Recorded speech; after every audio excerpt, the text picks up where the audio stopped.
ओए या अल्लाह माफ़ करे।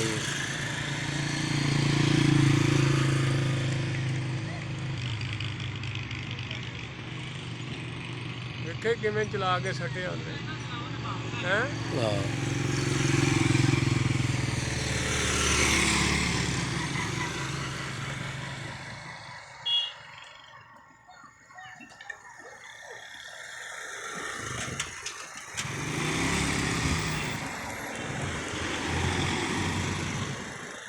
ਰੱਬ ਇਹੋ ਜਿਹੀ ਮੌਤ ਕਿਸੇ ਨੂੰ ਵੀ ਨਾ ਦੇ, ਦੁਸ਼ਮਣ ਐਵੇਂ ਨਾ ਉਹਨੂੰ ਵੀ ਨਾ ਦੇ अल्लाह माफ़, ਹੈ। अल्लाह माफ़।